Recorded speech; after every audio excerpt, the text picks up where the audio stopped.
Oh, do we have an important segment in today's Midday Fix. Kurt Kazanowski is an author and consultant in the areas of aging, hospice, and home care. In his new book, he drew on his own experiences taking care of his mother and father. And Kurt is here now with advice on how to find the right elderly care plan for a loved one, how to cope with the emotions and the challenges, and there are so many of them. Yes. So you had years of healthcare experience. So unlike anyone else, it seems that you would have be able to come at this, from a really maybe easy standpoint, but not so when it's personal. No such luck. I'm a nurse by trade, been in healthcare all my life, and when I had to deal with it personally, I was confused. So I figured, what do folks do that don't have any background in healthcare?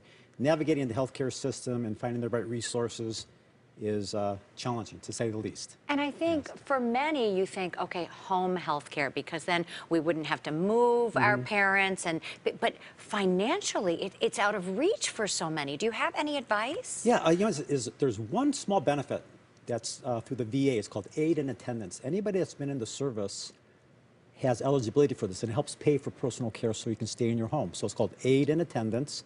It's a VA benefit, and if your loved one's been in the Armed Forces, to check that out. Wow, that's something great. Yes. Now, if you need to have them put into or try to incorporate into a home, a lot of times maybe they're at different stages. So you don't want to separate your parents. And we have friends who are going through this right now, and it's so challenging for them. It is. I own a personal care company called Homewatch CareGivers back in Michigan. I'm from the Detroit area.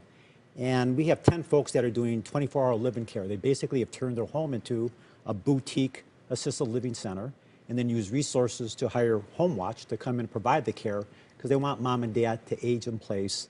The last survey I saw is 96% of the people in the United States want to age and die at home as opposed to a hospital or a nursing home, etc. So we try to fulfill those wishes and help families out with that. And that transitions us into this idea of hospice care and sort of accepting that, but giving your loved ones the opportunity to die with dignity. Yes.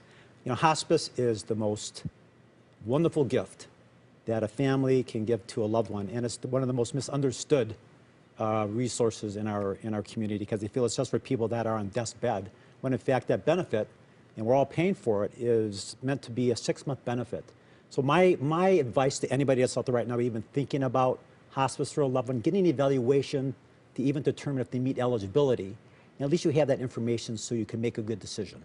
Let's back up a little bit to kind of the beginning of this process. And I know a lot of people think, well, I can go it alone. I can care for a loved one. And that creates all kinds of challenges. And that's the reason I wrote the book, A Son's Journey, is I thought my brother and I are in healthcare. We can handle this. Right, you can do this. And I had caregiver burnout before even started. So I get calls every day from family members, as we chatted on the break, that are just stressed out. They have a demanding job, they have their own family, and then mom and dad are at home, and they see the decline.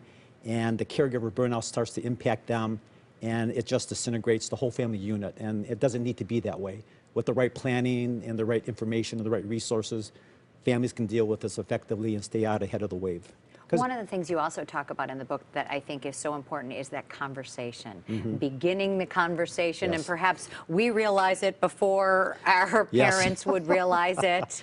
Yeah, chapter 2 is the talk. Right. And dealing with how do you bring up the subject. One is just even taking away the car keys.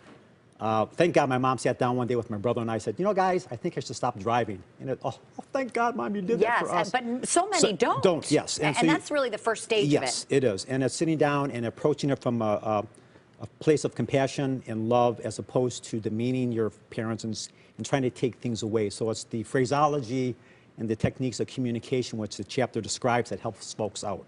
Yes, but that chapter. And you need to have that discussion, because postponing it is not doing anybody any good. Absolutely. That's an important discussion. And then the next chapter that has the don'ts is also important. Yes. Don't do this, don't say that. I found it very guiding. So good. Thank you so much, because pleasure. so many people need this book right now.